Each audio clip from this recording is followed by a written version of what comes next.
नमस्कार, आप देख रहे हैं न्यूज नेशन। शाम के 4 बज चुके हैं। इस वक्त की सबसे बड़ी खबरों पर पहले नजर।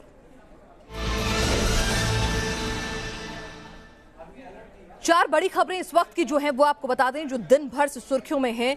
ये खबरें देश की सुरक्षा से लेकर सियासत से जुड़ी हुई हैं। खुफिया एजेंसी की रिपोर्ट के बाद देश में अलर्ट जारी कर दिया गया है। वहीं अमेरिकी राष्ट्रपति डोनाल्ड ट्रंप ने पीएम मोदी की तारीफ की है, जिसके बाद हिंदुस्तान में सियासी घमासान मच गया है। तीसरी बड़ी खबर है दिल्ली की राजनीति से जुड़ी हुई। चुनाव नजदीक है तो मुद्दे भी गरमा रहे हैं। एनआरसी के बहाने अरविंद केजरीवाल ने मनोज तिवारी पर निशाना साधा तो मनोज तिवारी ने पलटवार किया। चौथी बड़ी खबर अयोध्या से जुड़ी हुई है। आज सुप्रीम कोर्ट में सुनवाई जारी रही।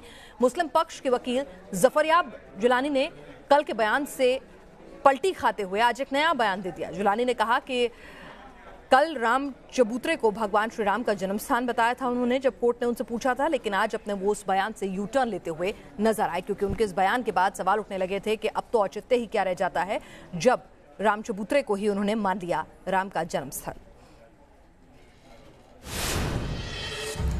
सबसे पहले शुरुआत करते हैं इस वक्त की सबसे बड़ी खबर की, जो हजारों लाखों लोगों की आस्था से जुड़ी हुई है। वो है सुप्रीम कोर्ट में चल रही अयोध्या मामले की सुनवाई।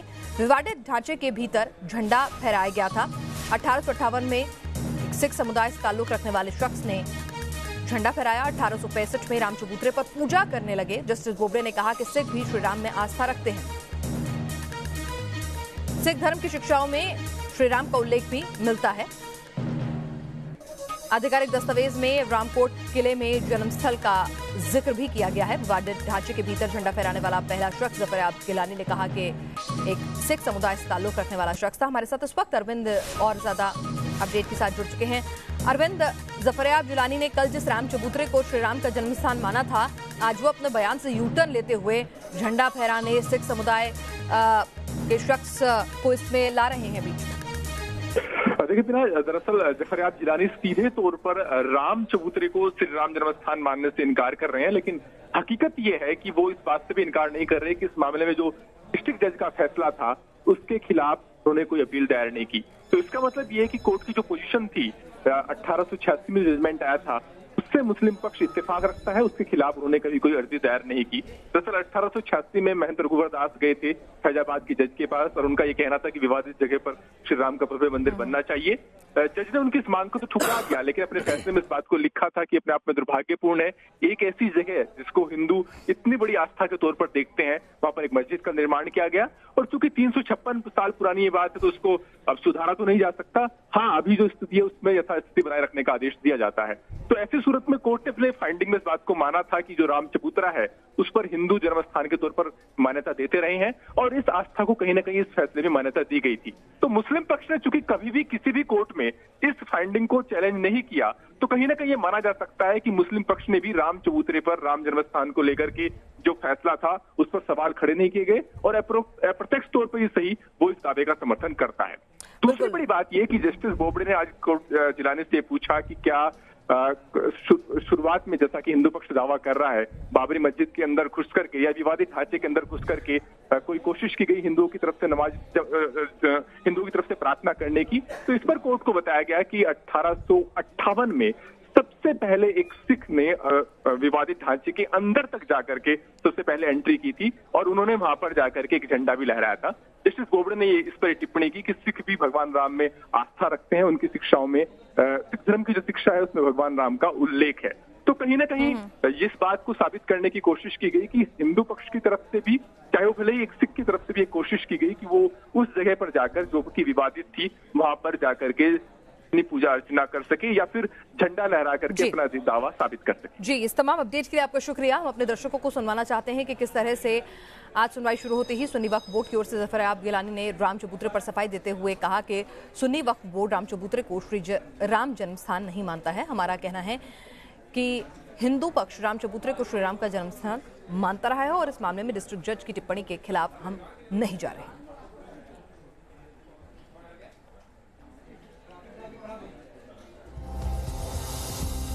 कल कहा था कि राम चबूतरे को जन्मस्थान मान लिया था। जब जस्टिस बोबड़े ने पूछा कि क्या आप राम चबूतरे को जन्मस्थान मानते हैं, तो कल इस बात को कबूला था, लेकिन आज कल के बयान पर सफाई देते हुए जफरयाब जिलानी बोले कि राम चबूतरे पर हमें हिंदू पक्ष जन्मस्थान मानता है। जिला जज का ने जो फैसला दिया था हमने उसको चैलेंज नहीं किया है। लेकिन वक्फ बोर्ड इसे जन्म स्थान नहीं मानता है। राम चबूतरे को हिंदू पक्ष जन्म स्थान मानता है। हमने आज से सालों पहले आए फैसले का जो ये पक्ष था जिसमें राम चबूतरे को जन्म स्थान माना गया था, उसको हमने चैलेंज नहीं किया था। हम जिला जज की टिप्पणी के खिलाफ नहीं जा रहे हैं, यानी अभी भी गोलमोल बात करते हुए ही नजर आए।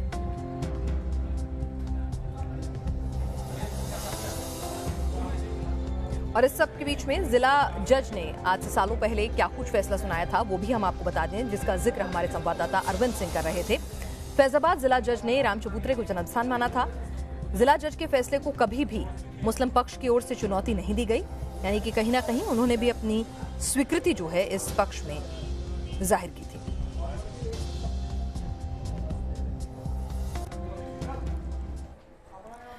शिया सेंट्रल वक्फ बोर्ड के चेयरमैन ने जिलानी से माफी की मांग की है। जफर जिलानी माफी मांगे कहा है। वसीम रिजवी ने राम सभी धर्मों के महापुरुषों के पूर्वज थे, ऐसा बयान दिया है वसीम रिजवी ने। आपको बता दें वसीम रिजवी इससे पहले भी इस तरह के विवादित बयानों को लेकर जो है सुर्खियां भी बटोरते रहे हैं और आलोचनाओं का भी शिकार होते रहे हैं। 1400 साल पहले आए मजहब को, जिसको वो ताकत की दम पर तलवार की नोक पर फैलाने की कोशिश कर रहे हैं, भगवान राम उस मजहब के और दुनिया के सभी मजहबों के लाने वाले महापुरुषों के पूर्वज थे। शिया सेंट्रल वक्फ बोर्ड सुप्रीम कोर्ट में इसी तथ्यों के आधार पर अपना पक्ष रख रहा। शिया सेंट्रल वक्फ बोर्ड का मानना है कि बाबरी पैरोकारों को मुकदमा हारने के बाद हिंदू समाज से माफी भी मांगनी चाहिए। और अब बात आज की दूसरी बड़ी खबर की करते हैं। सुरक्षा को लेकर देश भर में हाई अलर्ट है। कश्मीर में 370 हटाए जाने के बाद से पाकिस्तानी हुकूमत आईएसआई, पाक सेना और आतंकी बौखलाए हुए हैं। सीमा पार से आतंकी घुसपैठ की फिराक में है। सूत्रों के हवाले से जो खबर आ रही है उसके मुताबिक जैश आतंकी देश के 30 बड़े शहरों में अटैक का प्लान बना रहे हैं। आतंकियों के निशाने पर श्रीनगर, पठानकोट, इंडियन एयरबेस है। इन सभी जगहों पर सुरक्षा जो है चाक चौबंद कर दी गई है।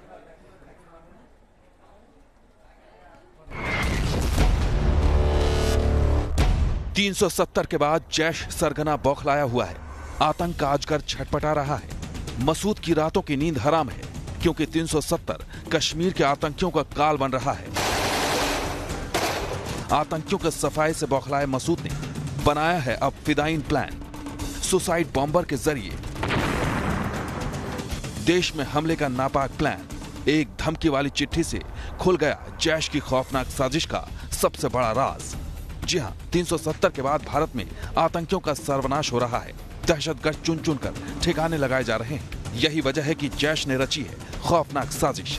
एक चिट्ठी से खुलासा हुआ है कि जैश के निशाने पर हिंदुस्तान के 1-2 शहर नहीं बल्कि 30 शहर हैं। इनमें जम्मू, श्रीनगर, पठानकोट, अमृतसर, जयपुर, गांधीनगर, कानपुर, लखनऊ और आगरा शहर का नाम है। हमले की आशंका और अलर्ट के बाद इन शहरों की सुरक्षा बढ़ा दी गई है। आतंकी हमले की धमकी वाली इस चिट्ठी से खतरा सिर्फ 30 शहरों को नहीं बल्कि जैश का प्लान है देश के बड़े नेताओं और अफसरों को निशाना बनाने का, जिनमें प्रधानमंत्री नरेंद्र मोदी, गृह मंत्री अमित शाह और राष्ट्रीय सुरक्षा सलाहकार अजीत डोभाल का नाम भी शामिल है। खुफिया सूत्रों के मुताबिक आतंकियों ने पीएम, गृह मंत्री और एनएसए पर हमला करने के लिए सुसाइड स्क्वाड बनाया है। सूत्रों के मुताबिक आतंकियों के इस खौफनाक मंसूबों का खुलासा तब हुआ जब एक विदेशी खुफिया एजेंसी को जैश आतंकी शमशेर वानी और उसके आका के बीच हुई लिखित बातचीत का पता लगा। उसी विदेशी एजेंसी ने यह जानकारी भारत की खुफिया एजेंसियों को साझा की है।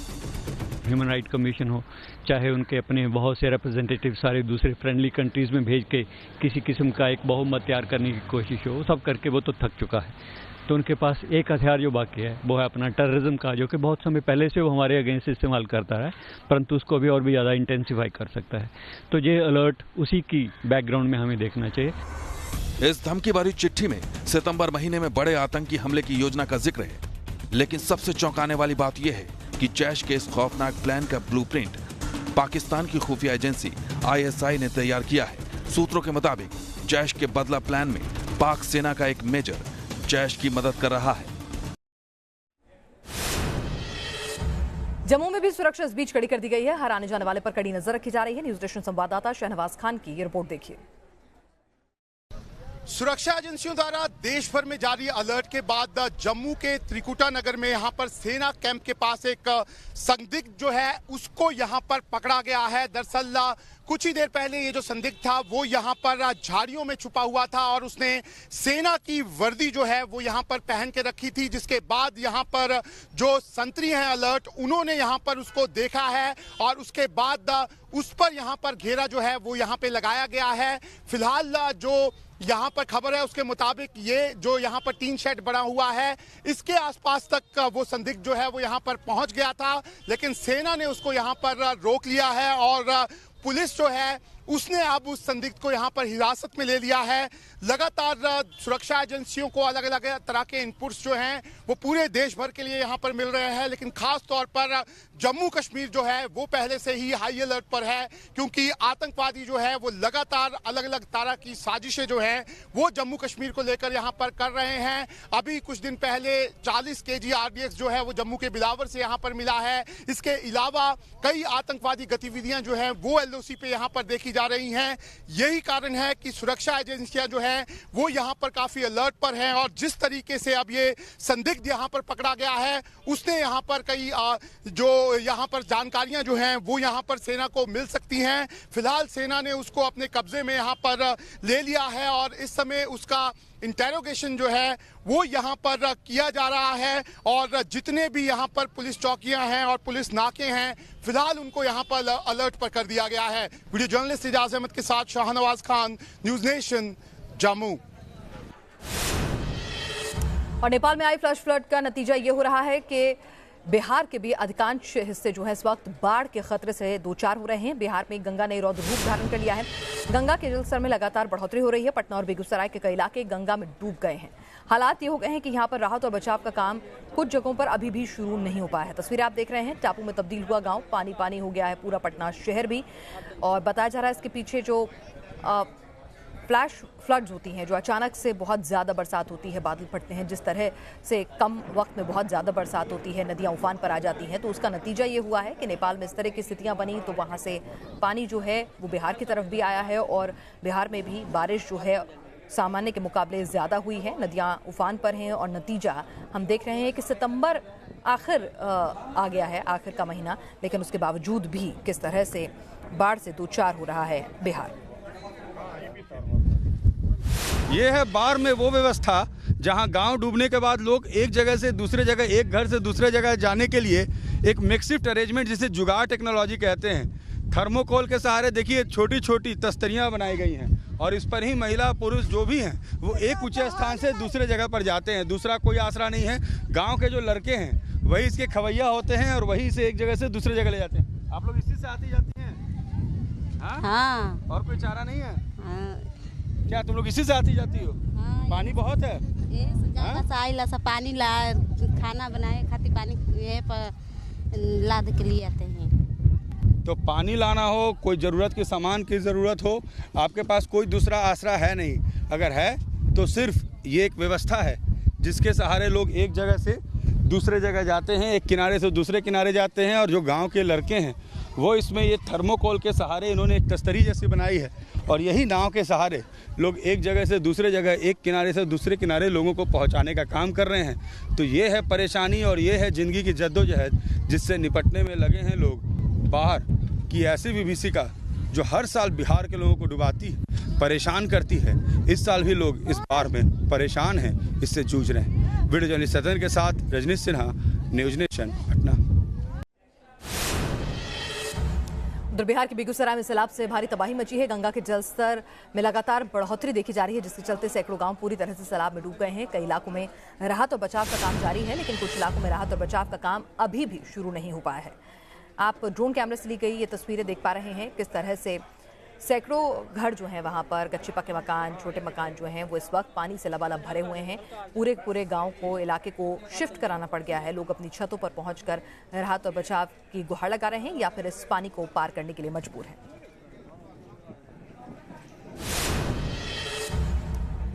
कल न्यूयॉर्क में पीएम मोदी और राष्ट्रपति ट्रंप की मुलाकात हुई। इस मुलाकात के दौरान पीएम मोदी की राष्ट्रपति डोनाल्ड ट्रंप ने तारीफ की। ट्रंप ने कहा कि मोदी भारत के फादर ऑफ नेशन हैं। अब इस बयान के सामने आने के बाद कांग्रेस, AIMIM और बीजेपी के बीच जुबानी जंग शुरू हो गई। डोनाल्ड ट्रंप एक पढ़े लिखे ज़्यादा नहीं है वो, और ना तो उनको हिंदुस्तान के बारे में, भारत के बारे में कुछ मालूम, ना उनको गांधी के बारे में कुछ मालूम, ना उनको दुनिया के बारे में कुछ मालूम। अगर मालूम होता तो इस तरह की जुमलेबाजी में वो जुमलेबाजी अदा नहीं करते। और इस तरह के जो टाइटल या खिताब होते हैं ये किसी को दिए नहीं जाते, ये अर्न किए जाते हैं। नरेंद्र मोदी ने अमेरिका में जो दिखा वो यही दिखा, जो ट्रंप ने कहा वो यही कहा, जो हम और आप कहते हैं। भारत देश का विश्व गुरु और नरेंद्र मोदी ने भारत को स्थापित कर दिया अमेरिका की धरती पर। प्रधानमंत्री जी विदेश गए हैं, वहाँ के राष्ट्रपति जी ने उनकी तारीफ की है, अच्छी बात है, लेकिन शायद उनको ये मालूम नहीं कि राष्ट्रपिता हमारे महात्मा गांधी जी हैं। और मैं समझता हूँ कि आज महात्मा गांधी जी का स्थान देश में कोई नहीं ले सकता। एक चुने हुए प्रधानमंत्री हैं, उनका सम्मान है, उनकी अपनी जगह है, लेकिन वो महात्मा गांधी जी का स्थान कोई भी व्यक्ति नहीं ले सकता। यदि एक बेबाक राय, निष्पक्ष राय विदेश से आती है, अमेरिका के राष्ट्रपति से आती है, तो मुझे लगता है कि हर भारतवासी को गर्व होना चाहिए, चाहे उसका राजनीतिक संबंध किसी भी दल से हो, किसी भी विचारधारा से हो। पहली बार केवल भारत ही नहीं, किसी भी देश के प्रधानमंत्री के बारे में इस प्रकार के प्रशंसनीय और प्रशंसा करने वाले शब्दों का उपयोग अमेरिका के राष्ट्रपति ने किया है। यदि किसी को इस बात पर गर्व नहीं है तो शायद वो अपने आप को भारतीय नहीं समझता। और आइए आपको अमेरिकी राष्ट्रपति डोनाल्ड ट्रंप का वो बयान सुनवाते हैं जिसके बाद देश में सियासी बवाल मचा हुआ है। Our personal chemistry is as good as it can get. I have great respect, I have great admiration, and I really like him. That's another thing. And he's a great gentleman and a great leader. And I remember India before, now not intimately, but I remember India before, and it was very torn. There was a lot of dissension, a lot of fighting, and he brought it all together. Like a father would bring it together. And maybe he's the father of India. We'll call him the father of India. I think that's not so bad. But he brought things together, and you don't hear that anymore. So I think he's done a fantastic job, and I think that what the event showed is how much I like the country of India, and how much I like your Prime Minister. There was tremendous spirit in that room too, and they love this gentleman to my right. They really do. Those people went crazy. चलिए अब बात दिल्ली की सियासत की करते हैं। दिल्ली में अब एनआरसी के मुद्दे पर सियासत गरमा रही है। केजरीवाल ने कहा कि दिल्ली में एनआरसी लागू हुआ तो मनोज तिवारी को भी दिल्ली छोड़कर जाना होगा। इस पर मनोज तिवारी ने भी पलटवार करते हुए इसे अपमान बताया बाहरी लोगों का। अगर एनआरसी दिल्ली में लागू हो गया, सबसे पहले मनोज तिवारी को दिल्ली छोड़नी पड़ेगी। तो मनोज तिवारी को दिल्ली छोड़नी पड़ेगी कह रहे हैं दिल्ली के सीएम। तो इस पर मनोज तिवारी ने क्या कुछ कहा, जरा ये भी सुन लीजिए। तिवारी जी, एनआरसी अगर लागू हुआ तो सबसे पहले मनोज तिवारी को दिल्ली छोड़नी पड़ेगी। अरविंद केजरीवाल क्या कहेंगे? अब इसका अर्थ निकालिए कि चूंकि अरविंद केजरीवाल जी कहना क्या चाहते हैं कि चूंकि मनोज तिवारी एक पूर्वांचली है इसलिए सारे पूर्वांचलियों को यहाँ से भगा देंगे, हम विदेशी है। अरविंद केजरीवाल जी कहना चाहते हैं सारे प्रवासी, मतलब आप यूपी से, बिहार से, बंगाल से, उड़ीसा से, मध्य प्रदेश से, हरियाणा से, उत्तरांचल से, हिमाचल से अगर यहाँ आए हुए हैं, हरियाणा से, तो आप विदेशी हैं, आपको भगाया जाएगा। अगर ऐसी सोच वो रखते हैं तो मैं समझता हूँ उन्होंने एक बड़ा झूठा जितना काम किया वो तो किया ही, झूठा शपथ भी लिया है कि मैं भारत की एकता और अखंडता अक्षुण्ण रखूंगा। ये कहते समय अरविंद केजरीवाल को गल जाना चाहिए था। और इस बीच शरद पवार पर ईडी का शिकंजा कस गया है और ऐसे में उनके समर्थक जो हैं हंगामा बरपा रहे हैं। महाराष्ट्र में एनसीपी नेताओं और कार्यकर्ताओं ने बारामती से लेकर मुंबई तक जमकर बवाल काटा। बैंक घोटाले में ईडी ने शरद पवार के खिलाफ एफआईआर दर्ज की है, जिसके बाद एनसीपी समर्थक गुस्से में। पवार पर एक्शन से उबल उठा महाराष्ट्र। विधानसभा चुनाव से पहले गरमाई महाराष्ट्र की सियासत। शरद पवार पर केस दर्ज हुआ तो पूरे महाराष्ट्र में प्रदर्शन और हंगामा शुरू हो गया। मुंबई में एनसीपी के हजारों कार्यकर्ता सड़क पर उतर आए और ईडी, पुलिस और सरकार के खिलाफ नारेबाजी करने लगे। मुंबई में ईडी ऑफिस के बाहर भी एनसीपी के सैकड़ों कार्यकर्ताओं ने प्रदर्शन किया। इस दौरान प्रदर्शन कर रहे कार्यकर्ताओं की पुलिस वालों के साथ धक्का मुक्की भी हुई और कई कार्यकर्ता हिरासत में भी लिए गए। दरअसल ईडी ने एनसीपी अध्यक्ष शरद पवार, उनके भतीजे अजीत पवार समेत पार्टी के 70 लोगों के खिलाफ भ्रष्टाचार के मामले में केस दर्ज किया है, लेकिन एनसीपी कार्यकर्ता इस कार्रवाई का विरोध कर रहे हैं। मुंबई से लेकर नागपुर और सोलापुर से लेकर बीड़ तक कार्यकर्ता कहीं सरकार के खिलाफ नारेबाजी कर रहे हैं तो कहीं हंगामा और प्रदर्शन। महाराष्ट्र में विधानसभा चुनाव में 1 महीने से भी कम का वक्त बचा है। ऐसे में पवार और उनकी पार्टी पर एक्शन से राज्य की राजनीति में भूचाल आ गया है। Team news nation. और एनसीपी अध्यक्ष शरद पवार ने क्या कुछ कहा है, जरा वो भी सुन लीजिए। 1 महीना महाराष्ट्र का चुनाव है, इसलिए महाराष्ट्र के जितना ज्यादा डिस्ट्रिक्ट पे जाने का मुझे समय मिलेगा, इतने ज्यादा दिन मैं बम्बई के बाहर रहने वाला हूँ। फ्राइडे 27 सितंबर को दोपहर के 2 बजे यहाँ के ईडी का जो दफ्तर है वहाँ मैं खुद स्वयं जाने वाला हूँ और जो कुछ उन्हें जांच करनी है वो जांच करने के लिए उनके सामने अवेलेबल रहने वाला हूँ। और अब आपको बताते हैं कि शरद पवार पर आरोप क्या लगे हैं और किस मामले में ईडी ने उनके खिलाफ ये पूरा केस दर्ज किया है। दरअसल कर्ज देने और वसूलने में अनियमितता का ये पूरा मामला है। 2007 से 2011 के बीच बैंक को करोड़ों का नुकसान हुआ। आरोपियों में 34 जिलों के बैंक के ऑफिसर्स जो हैं उनके नाम शामिल हैं। जो तमाम मिल थी वहां पर उनको नुकसान दिया गया है, उनको कर्जा दिया गया था। बैंकों को करोड़ों का नुकसान हुआ। बॉम्बे हाईकोर्ट के आदेश पर मुंबई पुलिस ने एफआईआर जो है वो दर्ज की थी। बॉम्बे हाईकोर्ट के आदेश पर यह कार्रवाई हुई। मामले की जांच के बाद ईडी ने ये एफआईआर दर्ज की है।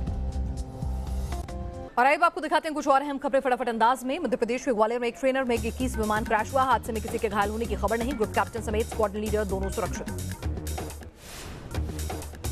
इंडियन नेवी की ताकत में इजाफा। चेन्नई में गश्ती नौका वराह को इंडियन कोस्ट गार्ड में किया गया कमीशन। अत्याधुनिक गनों से लैस है।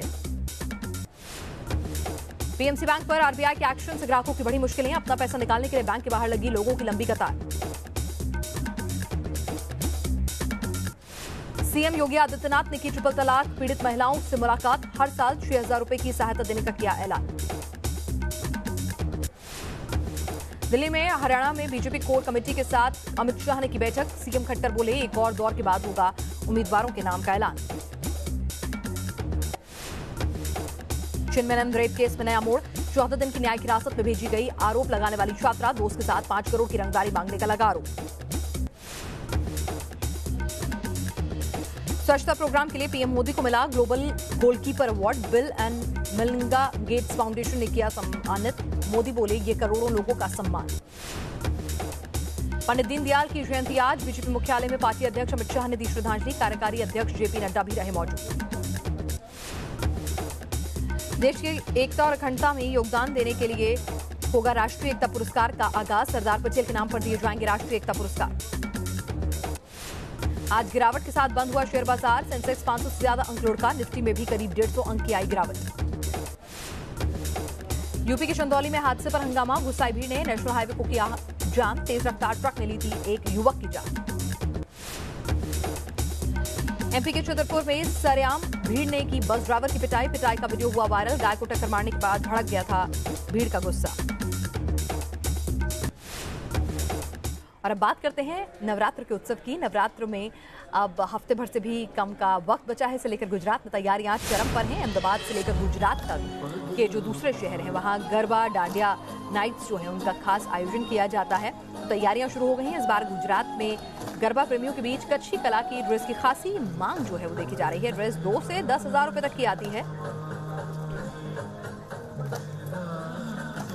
इस बार गरबे में हम सही तरीके से पुराने स्टाइल के गरबे वापस लेके आने वाले हैं, जो कि हमारा ट्रेडिशन गरबा है।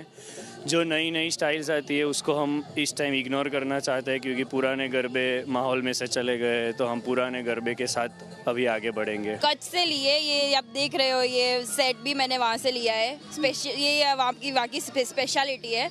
मैं बहुत ज़्यादा एक्साइटेड थी, इसीलिए ये मैंने वहाँ से बनवाया और ख़रीदा भी है।